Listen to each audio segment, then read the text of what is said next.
e o seu séquito enchia o templo.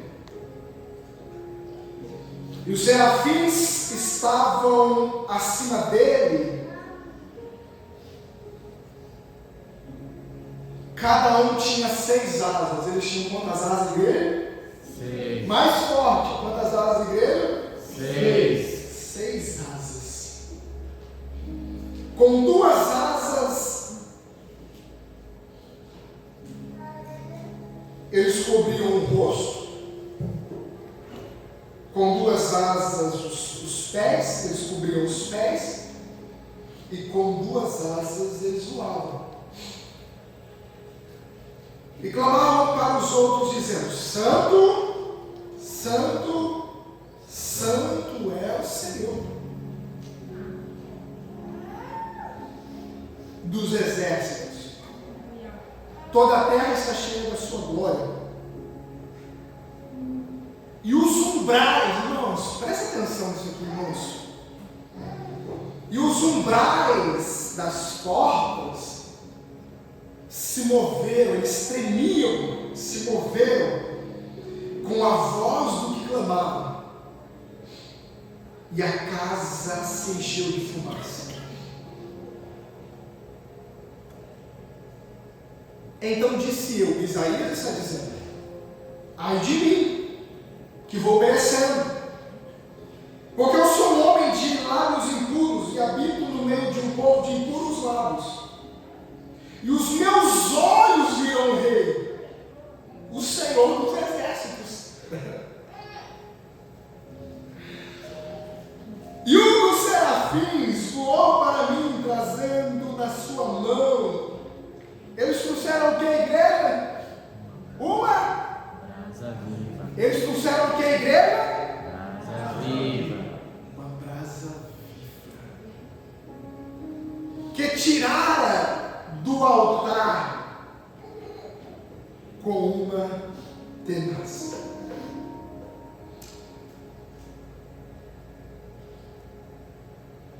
E com ela tocou a minha boca e disse: eis que isso tocou os teus lábios, e a tua iniquidade, ou seja, os pecados que você tem repetido diariamente,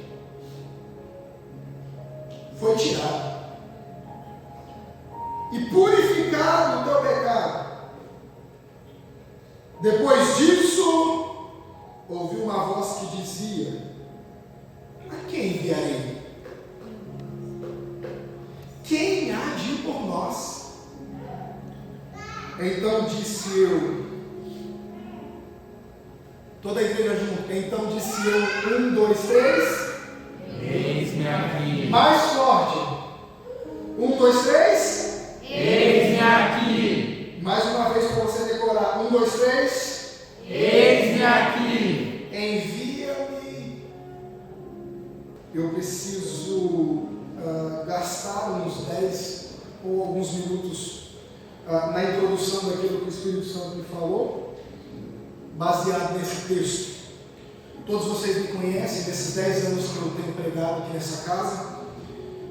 Eu costumo dizer que ser pregador não é difícil.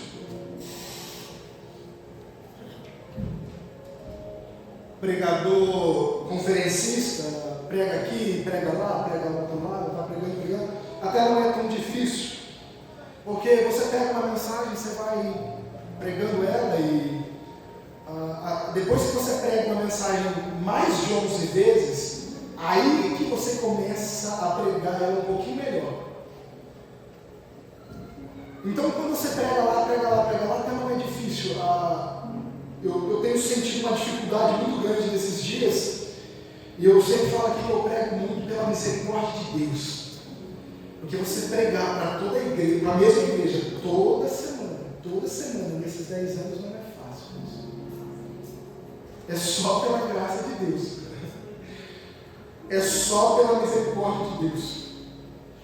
E hoje eu tenho uma palavra de Deus nesse texto. Talvez você já ouviu dezenas de mensagens aqui, e desde quando eu me converti, eu sempre falo para vocês que eu peguei um amor muito grande à Bíblia, peguei um amor muito grande à palavra de Deus, e um dia o pastor João Batista me disse assim, tudo que você encontrar nessa Bíblia, já no meu começo de conversão, ele me disse, tudo que você lê na Bíblia, tudo que você vê, toda a Bíblia, todo ponto, todo parágrafo, todos os parênteses que forem abertos, eles não estão aí por acaso. Eles estão aí porque Deus está falando através dele de alguma forma, preste atenção. E o dia ele me disse assim, quando você lê o texto e você não entender, e esse texto fica martelando na sua cabeça, você dobra o seu dedo e você ora, porque Deus está querendo mostrar alguma coisa ali. Então a mensagem de hoje é resultado de uma oração de que Deus quer mostrar alguma coisa para nós. O texto que nós lemos está falando de Uzias, está falando de Isaías, está falando, é uma visão que Isaías está tendo. Tudo que Deus mostra a Isaías nesse texto tem um porquê. Eu sou muito de ler e ficar perguntando, eu pergunto muito a Bíblia, irmãos. Eu vou lendo e vou perguntando a Bíblia, porque a própria Bíblia me responde. Então, você já se perguntou o porquê de cada item que Isaías vai citando aqui no texto? Por que ele vê o Senhor assentado sobre o alto sublime trono? Por que o século está enchendo o templo? Por que os serafins estão voando? Por que tem uma brasa tirada do altar? Por que a brasa toca a boca do profeta? Por que os serafins eles cantam santo, santo, santo? Irmãos, tudo que a gente encontrar na Bíblia tem alguma coisa que Deus quer falar. Tudo que Deus quer falar, e Ele vai falar nos seus mínimos detalhes. Nesse texto que nós lemos, eu quero expandir aqui a história para você entender. Nós temos dois personagens principais do texto. Eu estou dizendo personagem da escrita aqui, eu não estou me referindo à pessoa que está no trono, que está acima de tudo. Não, eu estou falando no contexto aqui. Nós temos dois nomes aqui que simbolizam toda a história, que é Isaías e o rei Uzias. Eles são os dois personagens, as duas chaves da hermenêutica de toda a interpretação bíblica, é Isaías e Uzias. É bom sempre lembrar que Isaías já era profeta aqui no capítulo 6. Até o capítulo 6, mas do capítulo 6 em diante, o seu ministério, ele ganha uma evidência maior. A revelação do texto gira em torno desses dois nomes. Ela gira em torno tanto de Isaías quanto de Uzias. Alguns personagens bíblicos, para a gente falar deles aqui no altar, para a gente pregar sobre eles, é um pouco mais difícil, porque a biografia, a história, toda a temática não nos dá muito o que falar deles. Por exemplo, se eu fosse falar de Joel aqui, a Bíblia fala apenas o pai de Joel, Temuel. A gente não encontra nada mais profundo, a gente não sabe nem se ele profetizou pós-exílio, pré-exílio, porque ele não cita nenhum rei. Então a sua biografia é uma biografia assim, um pouco complicada de se entender. Não há muito o que falar, embora ele fale de coisas profundas, ele fala do Espírito Santo, ele fala de um derramamento. A gente não encontra parentela, filho, a gente não consegue entender. Já no caso de Isaías, o material biográfico dele é muito rico. Você quer, por exemplo, Isaías é citado como o maior escritor hebreu, exatamente porque o livro dele é o maior livro da Bíblia, 66 capítulos. É uma espécie de mini-Bíblia. Então, aliás, os judeus, eles têm Isaías como um dos maiores escritores hebreus, exatamente pela quantidade de livros que foram escritos por ele, de capítulos que foram escritos por ele. No caso de Elias, a Bíblia diz que Elias, ele aparece, mas a gente não tem referência, embora ele cita o seu pai quando ele pede a morte. Ele diz assim, eu quero morrer e eu não sou digno como os meus pais, mas a gente não sabe o nome do pai, o nome da mãe. A gente não tem na biografia deles algo que se refere à busca de algo mais profundo. A gente não encontra, a gente encontra Elias, o Tisbita, mas a gente não sabe o nome do pai, o nome da mãe. A gente não sabe nada, a gente sabe que era um profeta de Deus. Mas a biografia é muito enxuta, irmãos. Para mim é uma dificuldade muito grande, porque quando eu vou ler, a primeira coisa que eu busco é toda a historicidade, é toda a biografia. Eu quero saber quem é, eu quero saber o ano que ele profetizou, eu quero saber o reinado dele. Eu busco assim coisas profundas, e quando não tem, fica uma certa limitação na nossa mente. Diferente de Isaías, diferente de Elias, Isaías é um livro muito rico, porque ele vai dando detalhes de coisas. Por exemplo, ele cita 13 vezes no seu livro o nome do seu pai, Isaías, filho de Amós. 13 vezes a gente vai encontrar, irmãos, Isaías citando o nome do seu pai. Dá-se a entender que ele tinha um bom relacionamento com o seu pai, ao ponto de citar no seu livro 13 vezes o nome do seu pai. A gente encontra também na Bíblia, eu estou na introdução, a gente encontra também na Bíblia 150 salmos. 150 salmos, 73 são de autoria de Davi. Aí nos outros tem salmos dos filhos de Coré, tem salmos de Moisés, tem salmos de Asaf. Só que 73 são de Davi, e tem 6 salmos que a gente não encontra escritor, mas que pela sua linguagem, a sua figura de linguagem, a gente entende que é de Davi. Então, se realmente for de Davi, dos 150, 73 mais 6 são 79. Então, mais de 50% dos salmos são de Davi. Embora a Bíblia cita Davi como filho de Jessé, Davi em todos os seus salmos não cita o nome do seu pai uma vez. Nenhuma vez sequer. Ele já fala da sua mãe. Você vai encontrar nas entrevistas só ele falando da sua mãe, mas ele não fala do seu pai. Até para falar do seu nascimento, em pecado me concebeu a minha mãe. Então, ele vai falando sobre isso. Mas perceba-se que o livro de Isaías é muito rico em detalhes. Por que eu estou falando isso? Para você entender o que eu estou falando lá na frente. Ele 13 vezes, irmãos, ele vai falar o nome do seu pai. Isaías, filho de Amós, Isaías, filho de Amós, Isaías, filho de Amós. Não só cita o nome do seu pai, como no capítulo 8, versículo 3, ele também fala da sua esposa. A esposa de Isaías não é uma esposa qualquer, assim, uma mulher de Abraão. Não. Ela é relacionada na Bíblia como uma profetisa. A gente tem 4 mulheres profetisas na Bíblia, e uma delas é a mulher de Isaías. Isaías capítulo 8, versículo 3. Vai falar sobre isso.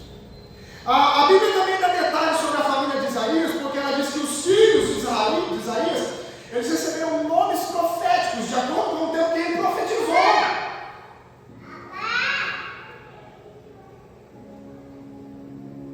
Não só a sua esposa, a profetisa, como seus filhos também receberam nomes proféticos, concernente ao mover profético daquela era. Então, dá-se a entender, eu lembro esse texto, eu entendi que a família de Isaías era totalmente envolvida no ministério. Que a família de Isaías era totalmente envolvida na igreja. Que a família de Isaías era totalmente envolvida na obra de Deus. E é isso que eu quero profetizar. Assim como a sua família também será em nome de Jesus. Mas eu estou introduzindo, segura aí. Isaías, ele começa o seu capítulo 1, 2, 3, 4, 5, ele vai falando muito contra o pecado, e no capítulo 6 ele vê a glória de Deus. E o capítulo 6 que nós lemos começa assim, versículo 1, deixa aqui para mim, por favor. No ano em que morreu o rei Uzias. Então a referência que ele começa todo esse capítulo é após a morte de Uzias.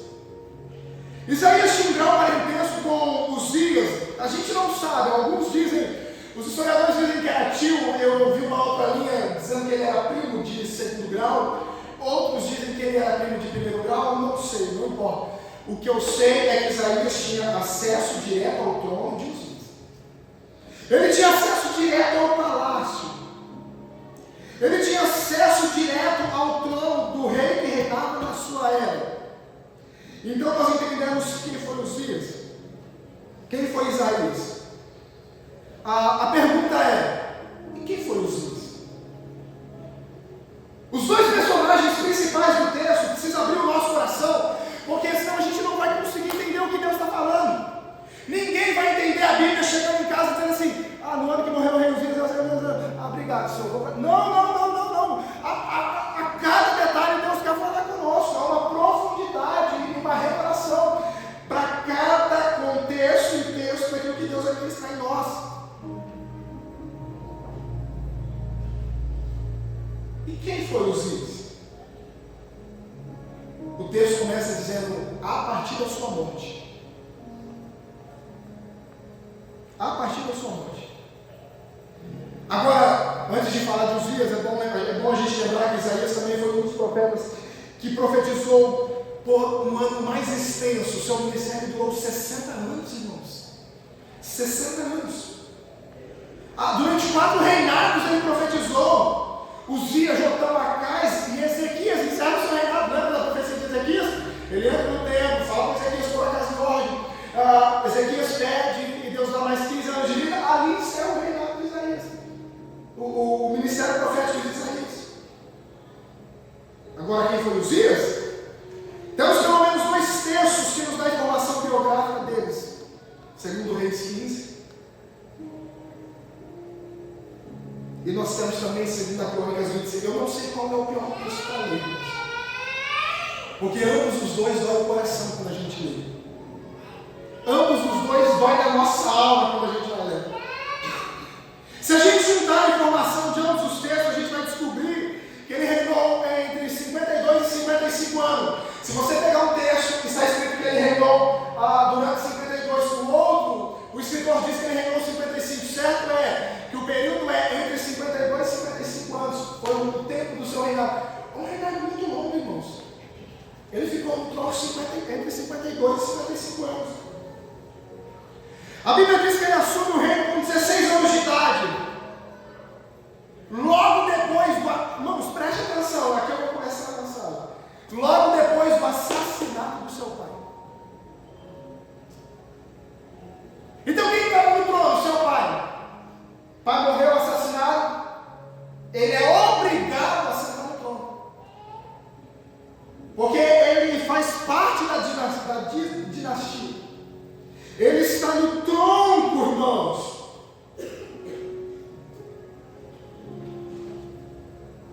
E mesmo que ele assume o trono debaixo de pós-morte do seu pai foi assassinado, ele não assumiu o trono com uma mágoa no seu coração, querendo vingança. Ele não assumiu o trono no seu coração, querendo fazer justiça com as suas próprias mãos.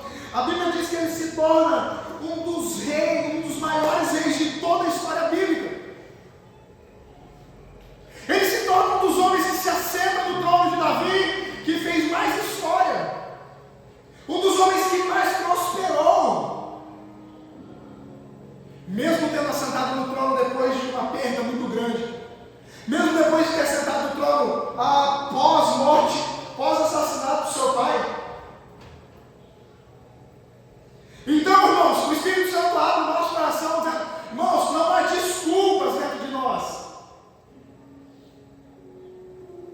Porque nós, com a nossa rebeldia, traçamos excessos de passado e queremos jogar no nosso presente e estamos atrapalhando todo o nosso futuro. Não há nada pior no ser humano do que o excesso de passado. O excesso de passado destrói, irmãos. Ele fere profundamente o presente e destrói o futuro. Mas quando ele assentou no trono, ele assentou com o coração limpo. Ele não quis justiça. Ele não quis fazer justiça com as próprias mãos. E não assumiu o trono totalmente revoltado. Como há uma geração dos nossos dias, qualquer coisa se revolta. Os meus pais. Sabe, aquelas desculpas. Por isso que a Bíblia diz que ele foi um dos homens que mais prosperou. E eu abro um parênteses para dizer aqui, irmãos, a vida é feita de escolhas, igreja. A escolha é sua. Porque eu sou rebelde por causa disso, Você escolheu ser assim. A história não fala se ele assistiu o assassinato do seu pai. Eu não sei. Eu sei que o seu pai foi assassinado e ele é obrigado com 16 anos de idade, ainda um menino, assumir o reinado. A idade do meu filho, 15 anos, para 16. Porque nós temos por costume de pegar toda a bagagem do passado e dizer assim: eu não consigo fazer, eu não consigo chegar, eu não consigo ir para frente, porque os meus pais, porque isso, porque aquilo, eu trago feridas, eu estou magoado, não sei o quê. Eu quero dizer para você, a vida é feita de escolhas, irmãos. Feridas, elas podem atrapalhar todo o seu futuro, como ela pode ser um passaporte para lá também. A escolha é sua. A nossa teologia é uma teologia arminiana. Nós somos de Armínio. A gente crê no livre-arbítrio. O ser humano ele faz diferenciação dos animais porque ele tem inteligência e percepção. Ele consegue fazer essa diferença. Eu não estou dizendo que filho de bacana vai ser bacana e filho de bandido vai ser bandido. Eu estou dizendo que todo ser humano ele tem o poder de romper a sua história e começar um ciclo novo. Ele tem o poder, irmãos, de romper toda uma história e começar uma vida nova.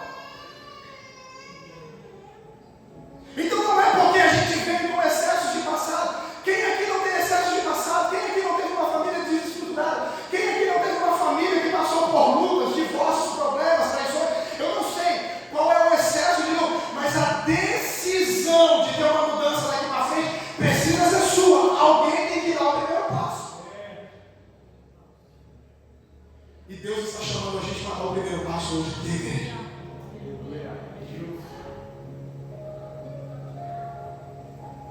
Ele foi um dos homens mais próximos, porque ele decidiu não assumir o trono com o coração magoado. Sabe por que não dá certo a maioria das vezes? Porque você está permanecendo debaixo de mágoa, ou você está fazendo debaixo de muita mágoa. Não vai dar certo. É uma falsa alegria, é um falso relacionamento, é uma falsa aliança.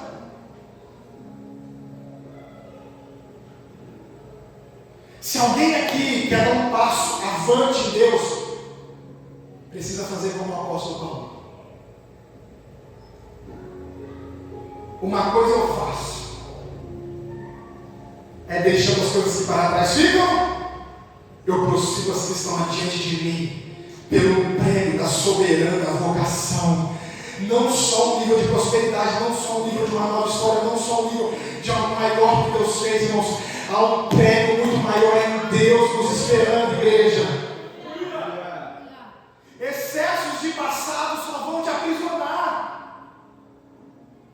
Excessos de passado só vai ser cadeias em cima de cadeias. Pessoas que carregam o passado são como aqueles presos da era passada, que eram amarrados nos pés com uma bola de ferro desse tamanho.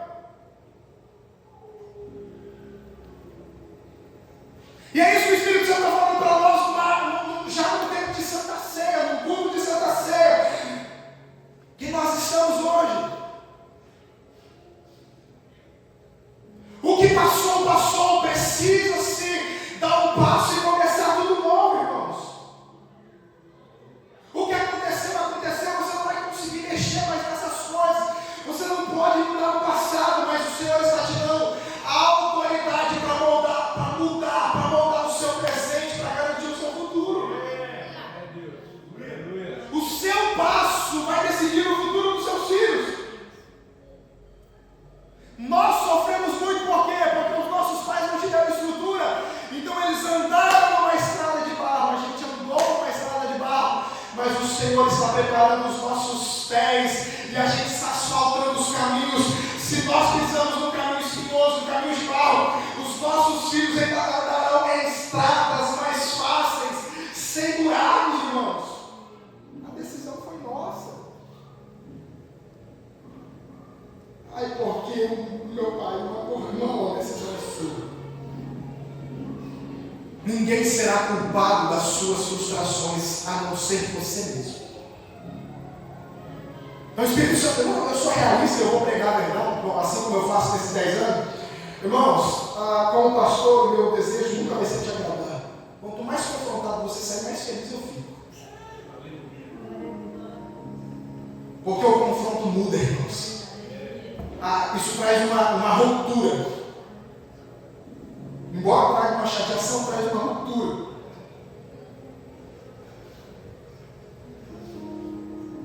Sabe o que está fazendo dar tudo errado? Não é o que fizeram, é o que você está decidindo. Porque nós temos o hábito de colocar a culpa nas pessoas pelas nossas frustrações, pelas nossas derrotas, pelos nossos. Porque não, fulano. Eu quero saber qual foi a sua decisão. Ele decidiu ao ponto dele ser um dos maiores reis. Ele prosperou de uma maneira tão grande, irmãos. E olha que o seu pai foi assassinado. A vida é feita de escolhas. Você tem um livre-arbítrio para decidir. Faça uma escolha hoje de colocar uma pedra nesse passado, de colocar um ponto final nesse passado e começar tudo de novo a partir de Deus, irmãos. Não, pastor, eu já tentei começar. Você tentou começar a partir de você, a partir das suas vontades, a partir do seu coração, e não vai dar certo, irmãos, porque há um excesso de passados. Começa a partir do Espírito Santo, né?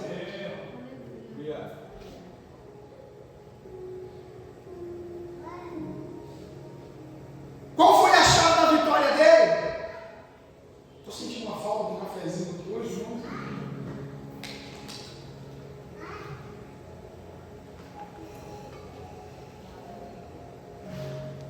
Qual foi a chave da vitória dele?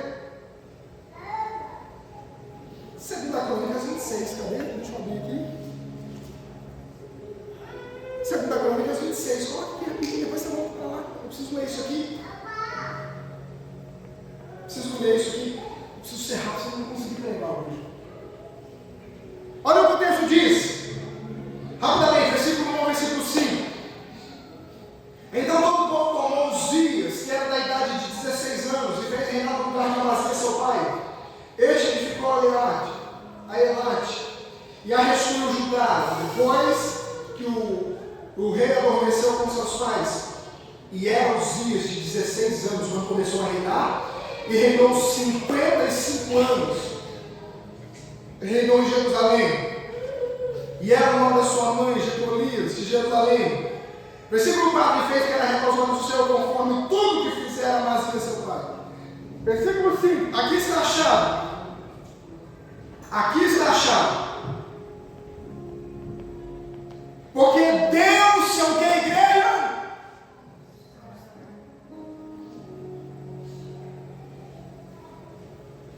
Irmãos, não tem como dar certo se a gente não dá a buscar o Senhor. A gente está buscando recursos, buscando as coisas e tantas outras coisas. Deus é a nossa última opção. Todas as vezes Deus é a última opção.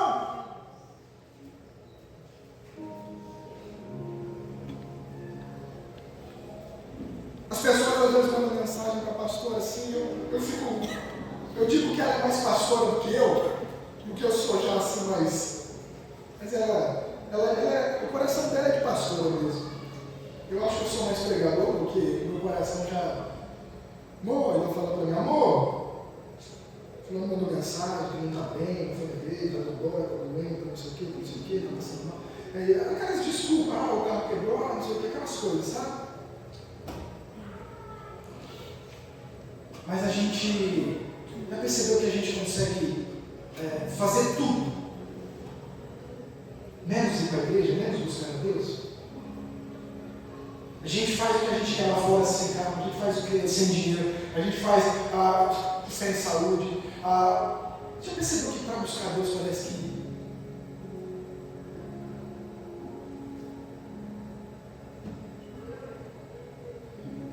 Então eu sempre levo no princípio assim, Deus tem que ser a minha prioridade. Eu fiz uma jornada de 8 horas doente, trabalhando, igreja hoje não, eu não estou bem, mas você trabalhou? Eu trabalhei. Como é que você faz uma jornada de 8 horas trabalhando e você não faz uma jornada de 1h30 para adorar a Deus?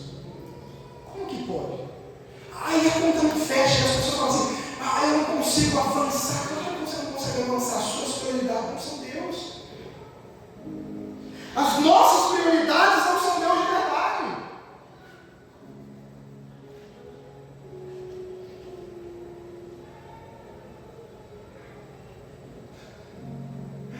Não, eu estou corrido, né? Pessoas falam para mim assim, pastor, eu estou corrido, irmãos. Você faltou da reunião. Mas eu preciso pregar. Mas ele deu-se a buscar ao Senhor, irmãos. Por isso que ele prosperou de uma maneira sobrenatural. Por isso que ele prosperou de uma maneira fora do comum. A Bíblia diz que Deus deu vitória para ele, irmãos, através dele, sobre os filisteus, sobre Jabné, sobre Asdod. Irmãos, o povo que mais afrontou o povo de Israel, o povo que mais perseguiu o povo de Israel, o povo que mais queria matar o povo de Israel, quando ele assume o reinado, Deus começa a entregar esse povo nas mãos dele. Por quê? Porque ele deu-se a buscar ao Senhor. Vocês sabem que os filisteus sempre foram pedra de tropeço para Israel. Era uma pedra no sapato de Israel. E durante o reinado de Uzias, ele conquistou, irmãos, das 5 capitais dos filisteus, porque os filisteus não tinham uma capital só, eles eram diferentes, eles tinham 5 príncipes. Das 5 capitais, irmãos, Uzias conquistou 3. Das 5. Ele não só conquistou, como ele montou províncias naquele lugar.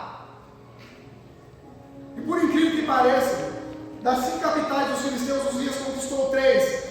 A Bíblia diz que ele conquistou Asdod, conquistou Jabe, e ele conquistou Gade, a cidade de Golias.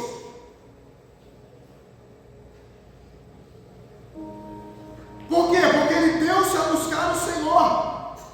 A Bíblia diz que ele derrubou os muros dessa cidade e edificou províncias lá dentro, irmãos. Ele colocou pilares lá dentro de Jerusalém, de Judá.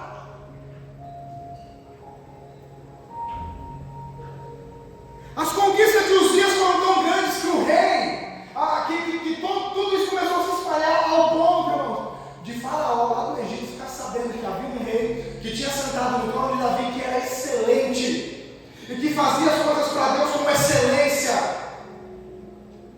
E ele entendeu que ele chegou pela excelência com a qual ele buscou ao Senhor, e ele serviu ao Senhor. Deixa eu dizer uma coisa para você: ninguém chegará longe fazendo as coisas relaxadamente ao Senhor. Para Deus tem que ser tudo com excelência, precisa ser o nosso melhor. Tem que ser o nosso melhor, irmãos. Eu tenho falado desses 10 anos para vocês. Vocês não vão ter um romper enquanto Deus não for a sua prioridade. Enquanto Deus não for excelência para você. Enquanto a obra de Deus não for feita com excelência para você.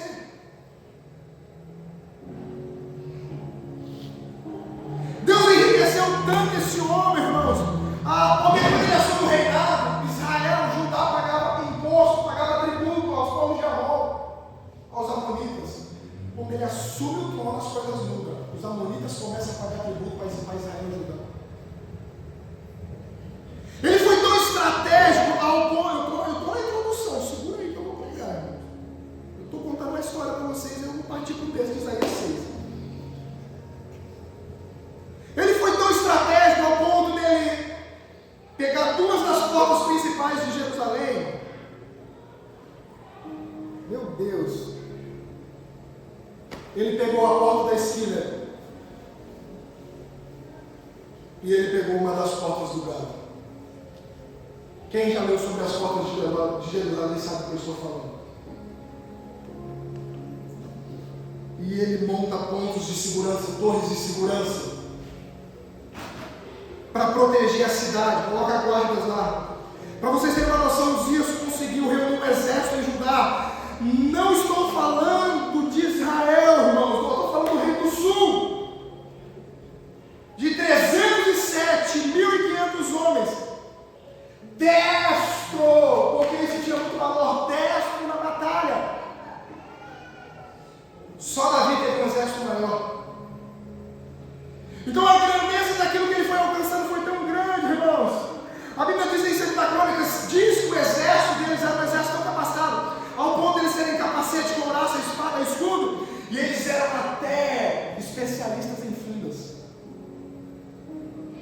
um dos exércitos mais preparados de toda a era. Ao rei Uzias também foi dado sabedoria para construir, irmãos, armamentos de guerra. Você já viu essas catatumbas que a gente vê nesses filmes da era medieval? Foi Uzias quem criou tudo isso aí. Pode pegar toda a história, a gente vai dar na raiz de Uzias. A gente vai chegar lá.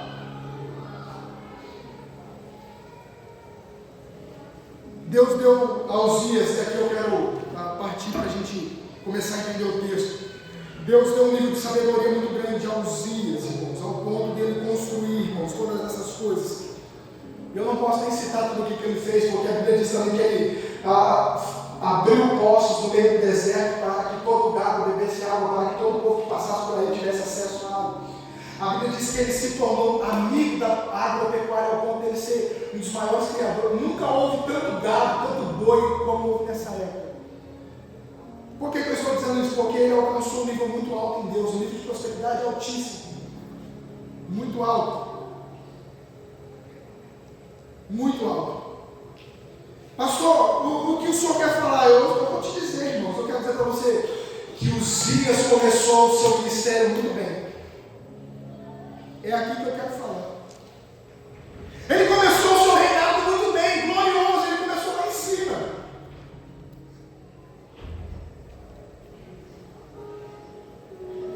Ele começou bem demais, ele prosperou de uma tal maneira, ele deu seu buscar ao Senhor, ele fez com excelência, ele colocou Deus como prioridade, ele colocou Deus em primeiro lugar, ele fez tudo certinho.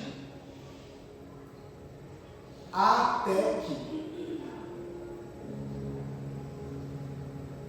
ele deu um passo em falso.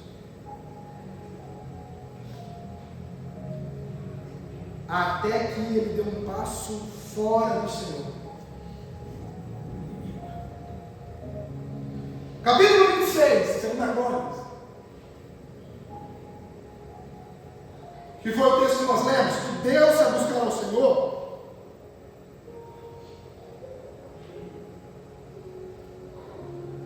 No versículo 16,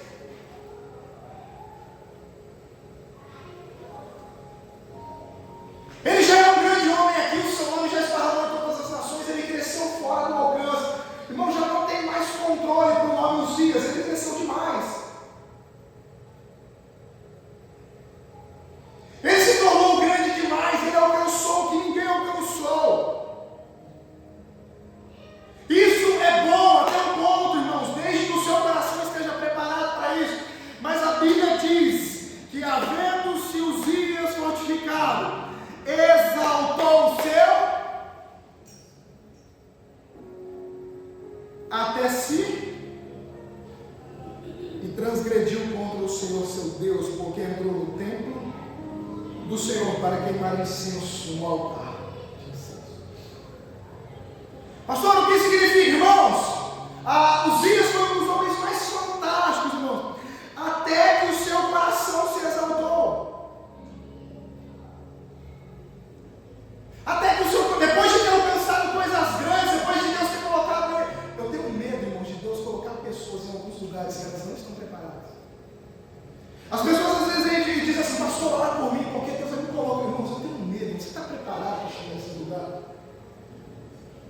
Você está preparado para alcançar isso de verdade? A Bíblia diz que ele se exaltou no seu coração ao ponto de se achar melhor do que todos. E deixa eu abrir um parênteses aqui e dizer para vocês aqui, como pastor dessa casa. Eu tenho uma dificuldade de andar com pessoas soberbas. Eu tenho uma dificuldade de andar com pessoas que acham que sabem mais do que as outras. Eu tenho um problema de andar com pessoas arrogantes. Eu tenho um problema de andar com pessoas que tudo que você vai conversar, elas sabem mais do que as outras. Eu tenho um problema de andar com pessoas que está ou acham que está à frente de todo mundo, irmãos.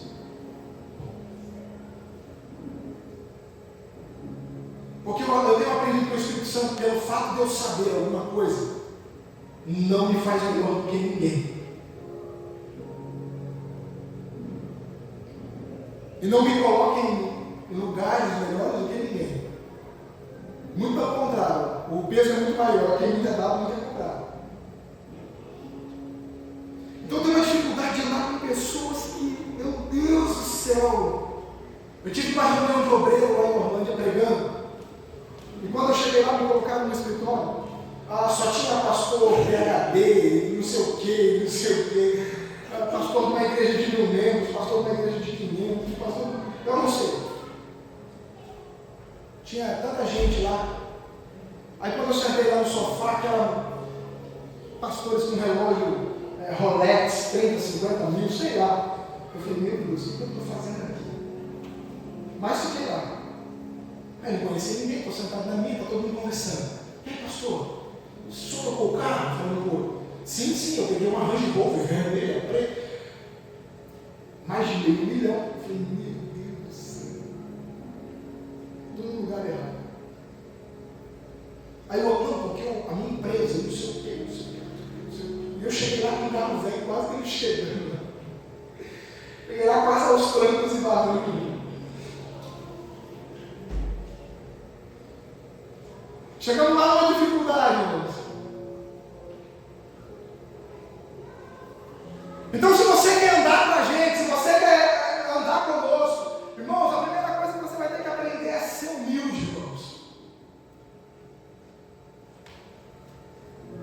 Você vai ter que aprender, irmãos, a ter um pouquinho mais de humildade. Não quero saber quanto você ganha, que carro você tem, o tamanho do seu apartamento, o tamanho, não quero saber, irmãos. Eu quero saber o tamanho do seu amor às coisas de Deus. Eu quero saber o tamanho do seu amor às pessoas, às vidas, às almas. É isso que eu quero saber. Então ele se exaltou no seu coração, irmãos, ao ponto de transgredir a lei do Senhor. Pastor, o que aconteceu? Ele achou que por ele ser grande, ele poderia entrar no templo e queimar incenso ao Senhor, irmão Joel. A Bíblia diz que ele se levantou, foi até o templo, irmãos, e o profeta parou ele. E quando ele não se parou diante do profeta, o texto diz, irmãos, o texto diz, versículo 17, olha aqui, versículo 17, diz que o sacerdote Azarias entrou após ele, e não entrou sozinho, entrou com mais 80 sacerdotes que estavam no turno do sacerdócio de Azarias, porque havia turno, você sabe. E o versículo 18 diz que Uzias resistiu. A palavra resistir aqui, irmãos, é usar de violência. Ele usou de violência, porque ele queria entrar no templo e oferecer sacrifício, incenso. Mas a gente sabe, isso é uma lei básica da igreja. Todo mundo sabe que para entrar no templo, irmãos, até no santo, sacerdócio, o santo dos santos, somos sacerdócio. Mas ele quis entrar lá, irmãos. E todo mundo sabe que para ser sacerdote, não se compra, irmãos. Não é assim, eu vou estudar para ser. Não. Irmãos, tem que ser do trono de Arão, tem que ser da tribo de Levi. Não é assim, tem que ser chamado. Engraçado que a Bíblia diz que ele se exaltou ao ponto, irmãos. Mesmo depois de ter alcançado tudo isso, ele se exaltou ao ponto de querer entrar no Santo dos Santos e oferecer incensário. Agrediu os sacerdotes. Deus, com a sua forma de trabalhar, Deus faz o quê? Depois você lê com calma na sua casa, o contexto disso aqui, é auxiliar esse versículo. A Bíblia diz que Deus colocou, irmãos, Deus colocou uma lepra na testa dele. Eu perguntei para o Espírito Santo, por que ele não colocou uma lepra no peito, no coração, nos braços, nas pernas?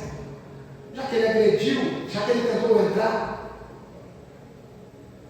E o Espírito Santo disse que a lepra foi colocada na testa, exatamente onde a coroa, para que todos vissem.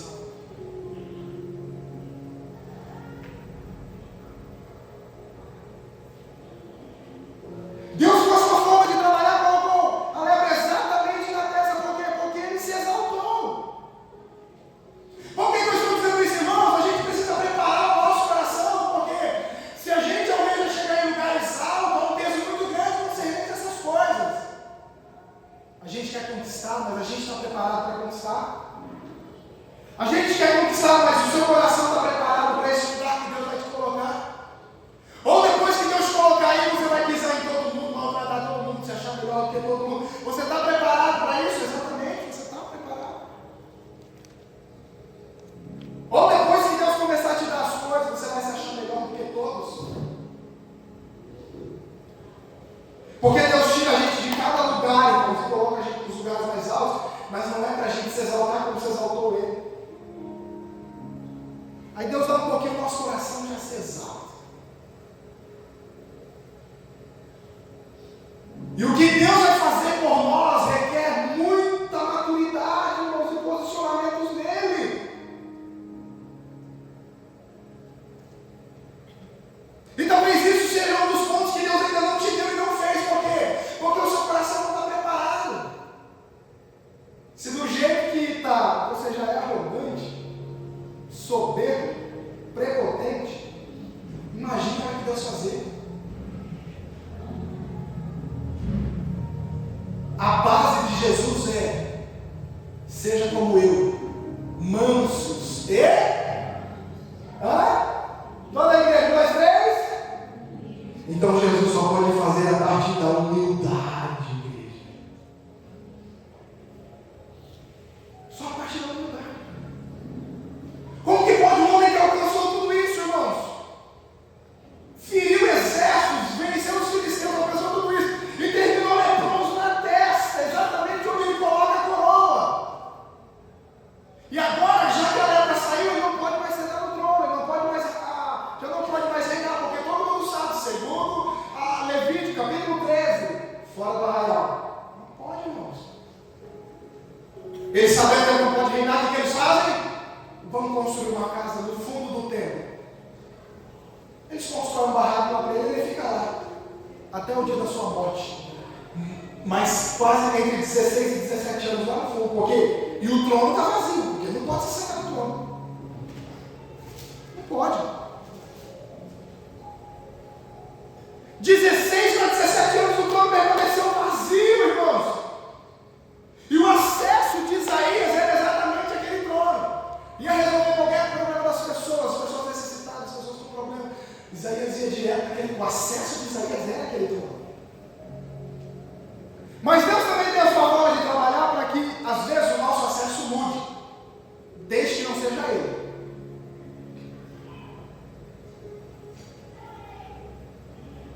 Entre 16 anos, dia após dia, Isaías passava naquele trono vazio.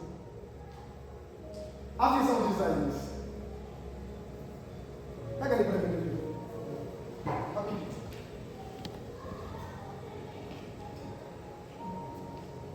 Faz tempo que eu não pego mais vassoura aqui. O acesso de Isaías, dia após dia, ele olhava, o trono estava vazio. Por quê? Porque Uzias estava na casa do fundo que foi construído, ele não podia mais sentar no trono de Davi leproso. 16 anos olhando o trono vazio, por quê? Porque a visão dele estava aqui, ó. Eu não sei o que aconteceu ao ponto dele não ter o romper, irmãos, porque ele não conseguiu olhar outra coisa, a não ser esse trono vazio. Ele olhava aqui, o trono estava vazio. Mas parece que no capítulo 6, ao romper, ele para de olhar assim e ele faz assim.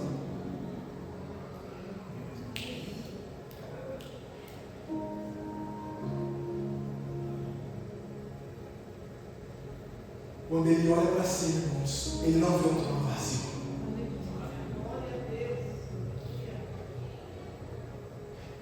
Quando ele olha para cima, o trono não está vazio. Você percebeu que os olhos dele passou 16, não é muito tempo olhando para um lugar só. Você precisa mudar a sua visão, o lugar que você está olhando. Porque os olhos dele estavam referentes ao trono de um homem que erra, um homem que frustra, um homem que gera frustrações nas pessoas.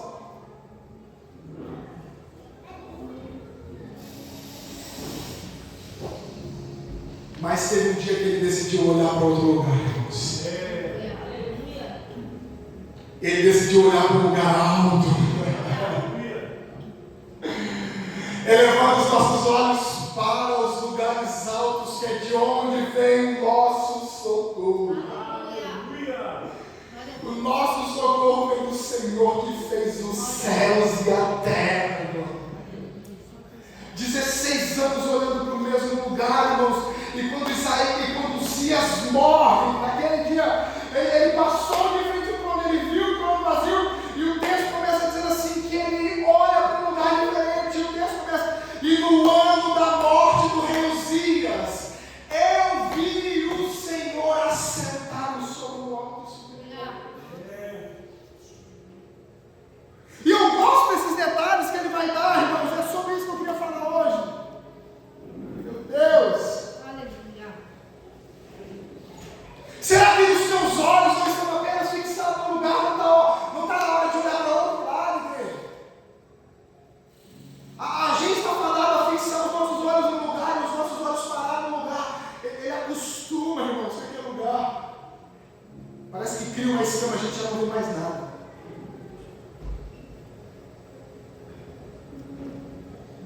E é isso que eu quero profetizar hoje, igreja, em nome de Jesus, no corpo de Santo Senhor.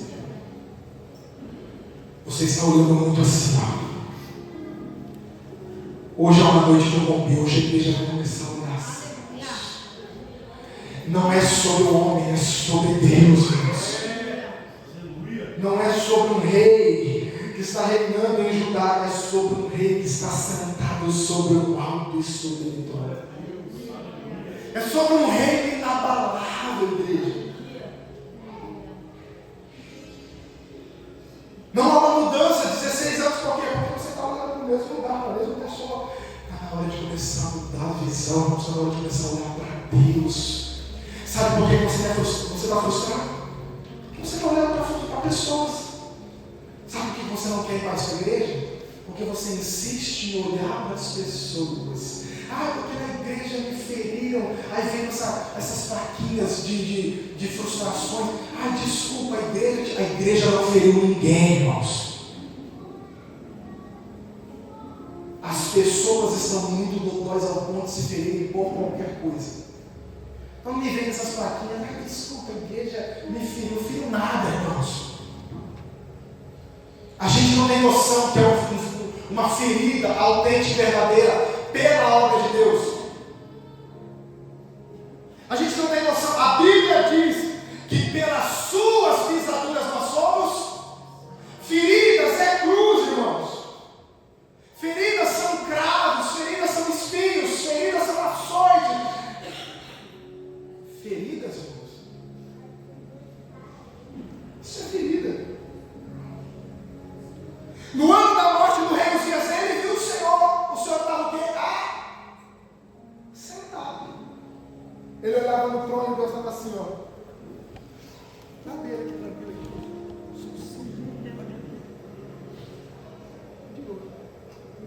Aí ele desespera quando ele vê o Senhor. Por quê?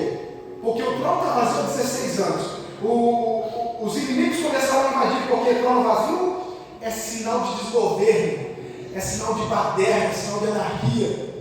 Os inimigos começaram a entrar depois de 16 anos que ele pegaram, danou-se a entrar de novo.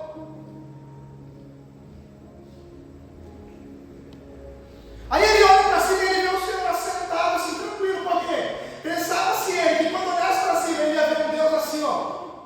O trono vazio, mas Deus assim, ó, desesperado. Mas a Bíblia diz que Deus está lá. Eu gosto desses detalhes, porque esse detalhe de Deus estar sentado é o detalhe de alguém que está em paz, no controle de todas as coisas. Não é um sinal de alguém que está desesperado, irmãos. Não é um sinal de alguém que está assim, eu não sei, e agora, o que será? Não. É o sinal de alguém que está descansando, tranquilo, no controle. Está tudo sob controle, está tudo, irmão, sob controle. Eu gosto desses detalhes agora. Eu vou partir para encerrar, mas segura aí. Segura aí. Coloca aqui Isaías capítulo 6.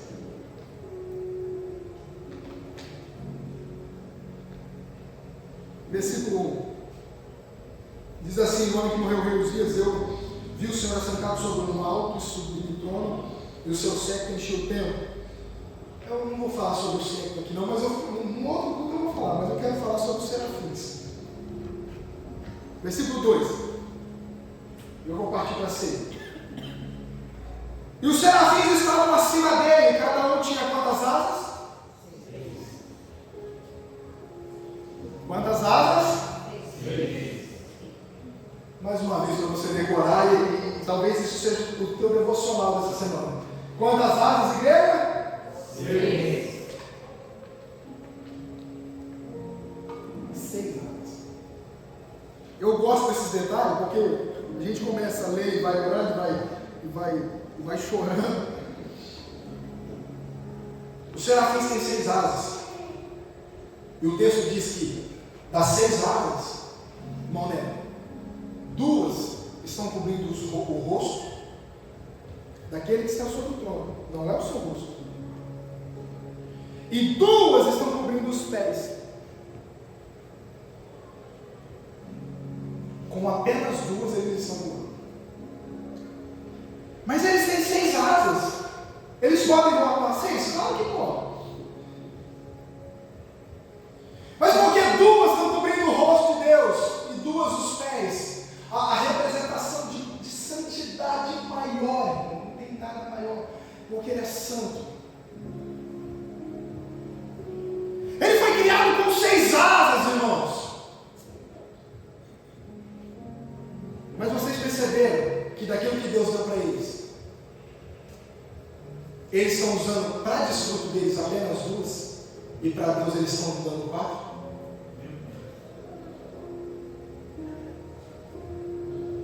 Vocês perceberam a seriedade do texto? Eles receberam de Deus 6 asas, eles deram para Deus 4, 2 para o rosto, 2 para os pés, e apenas com 2? Ninguém vai voar com 6 asas.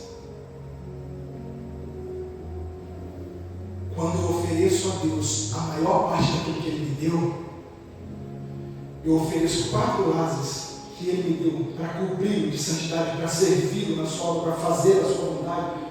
Ele me deixa com mais 2 para eu poder voar lugares altos, irmãos. A maior parte dos seres que são perfeitos, criação de Deus, das 6 eles estão dando 4 para o Senhor, estão usando apenas 2 para si. Os valores estão invertidos na igreja nos nossos dias. Nós estamos querendo usar a maior parte para o nosso benefício, a menor parte para Deus.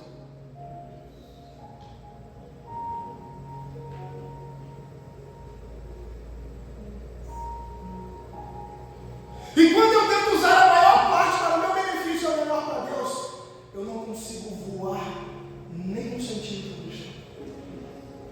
Sabe por que você não voa ainda? Porque Deus ainda não é a sua prioridade. A melhor parte daquilo que Ele está te dando, você está usando para você. E não saia daqui hoje pensando que eu estou falando de dinheiro, porque você sabe muito bem que a maior parte do seu tempo não é para Ele, é para você. Que a maior parte das suas coisas não é para Ele, é para você. Que a maior parte da sua vida não é para Ele, é para você.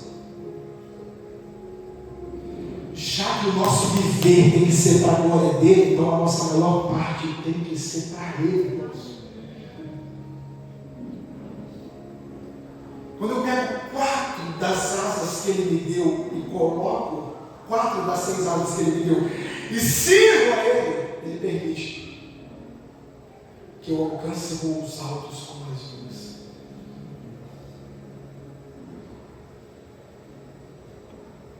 E mais, Deus precisa ser a sua prioridade. Ou você muda ou você muda. Chega desse negócio de dar sobra para Deus. Vamos usar 6 asas aqui. Se sobrar, a gente vê o que faz. Não. Das 6 asas, 2 vão para o rosto, 2 vão para os pés. Aí a gente sobrou 2. Agora vamos voar. Então Deus tem que ser a prioridade. Chega desse negócio. Se der, a gente faz para Deus. Irmão, não faz isso não. Estou te dando um conselho aqui espiritual, como pastor. Se der, eu faço para o Senhor. Não faz isso não. Pastor, se der tempo, eu... Não faz isso não. Não faz isso não. quem faz dar certo somos nós. A decisão é nossa. A decisão é minha. Os seres mais perfeitos, irmãos, ofereceram um quarto. A maior parte para Deus ficar com a menor.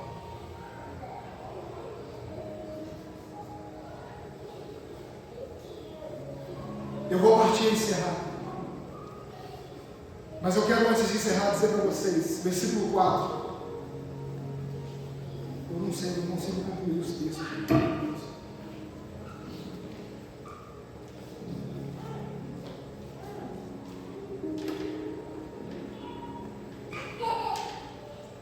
Versículo 4 diz assim: e os umbrais das portas se moveram à voz do que? Mas quem que está clamando aqui? Versículo 3, volta ao versículo 3. Os serafins clamavam. Quem está clamando? Versículo 4 diz: e os umbrais das portas se moveram à voz do que? Então você percebeu, irmãos, que a forma com que os serafins eles vão se...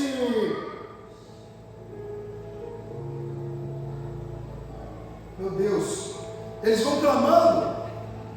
Meu Deus do céu. A forma com que eles vão clamando, os umbrais das portas vão se mexendo.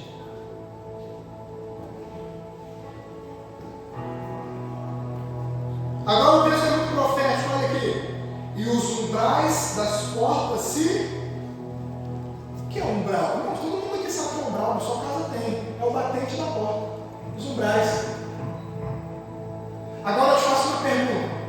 Os umbrais das portas estão mexendo, sim ou não? Sim ou não? Sim, o texto está dizendo, sim ou não? Sim. Vocês estão com medo, né? Sim, irmãos. Agora eu te faço uma pergunta, olhando para a porta da sua casa. Há alguma probabilidade dos umbrais se mexerem e a porta ficar parada, sim ou não? É uma pergunta.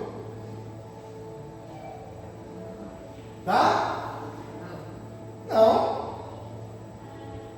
A maneira com que os umbrais se movem, a porta também se move.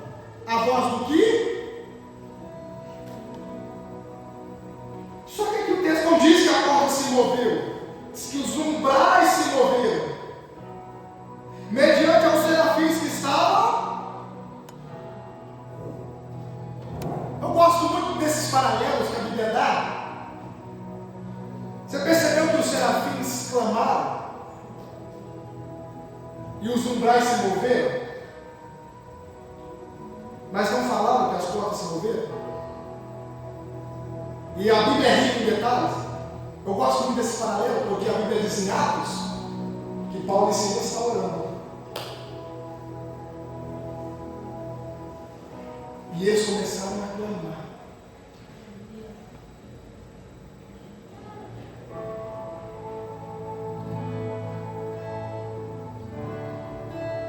Ao ponto, não dos umbrais, ao ponto de todas as portas se abrirem. Você percebeu esse paralelo? Que os serafins eles estão clamando e os umbrais estão tremendo.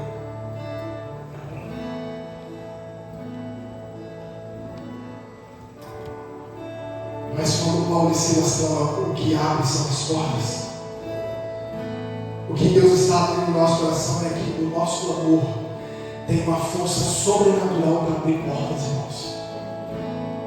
A cada vez que a gente clama, irmãos, o nosso clamor vai muito além do clamor dos serafins. Muito além. Muito além dos serafins.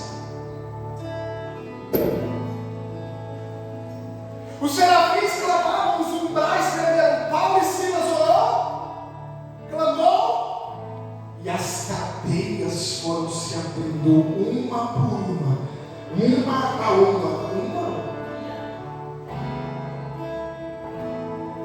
Você tem noção da força do clamor? Se eles estão clamando e os umbrais estão tremendo, se Paulo e Silas clamou e as portas se abriram, o que o seu clamor pode fazer hoje aqui? O que o nosso clamor pode fazer hoje aqui?